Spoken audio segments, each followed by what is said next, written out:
بسم اللہ الرحمن الرحیم۔ پیارے ناظرین کرام، السلام علیکم ورحمۃ اللہ وبرکاتہ۔ امید کرتا ہوں آپ سب خیریت سے ہوں گے۔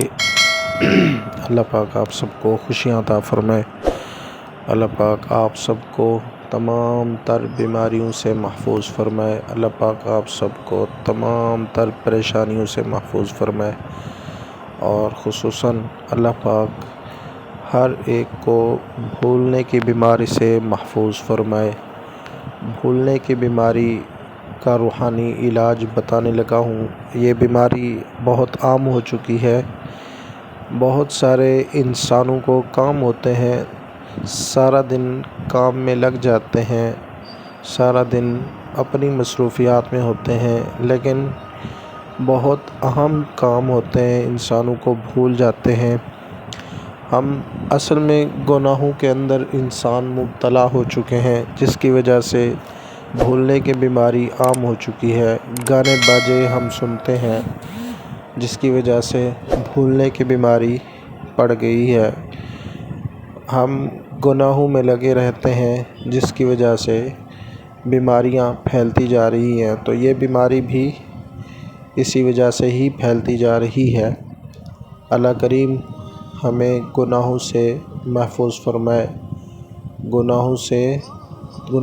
تمام گناہوں کی بیماریوں سے محفوظ فرمائے۔ بہر صورت یہ وظیفہ ہے، اگر آپ کے ہاں بھولنے کی بیماری پائی جاتی ہے تو آپ یہ وظیفہ کر سکتے ہیں۔ بڑے ہی کمال کا مجرب وظیفہ ہے۔ یا حیّ یا قیوم، یا حیّ یا قیوم،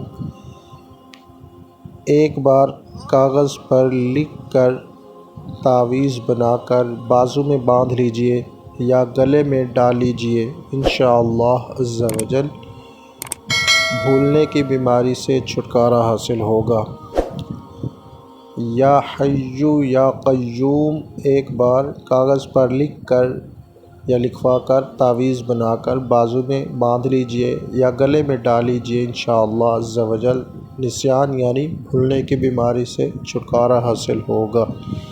تو یہ وظیفہ آپ نے کرنا ہے، انشاءاللہ بازو میں پہن لیں یا پھر گلے میں ڈال لیں، تو انشاءاللہ عز و جل بھولنے کی بیماری بہت جلد ختم ہو جائے گی، اور جو ہمارے ضروری کام ہوتے ہیں وہ یاد رہیں گے، اور بر وقت ہمارے ضروری کام ہوتے رہیں گے انشاءاللہ عز و جل۔ پنج گانا نماز کے عادی بن جائیں، قرآن کے عادی بن جائیں، انشاءاللہ تمام بیماریوں سے نجات حاصل ہوگی انشاءاللہ۔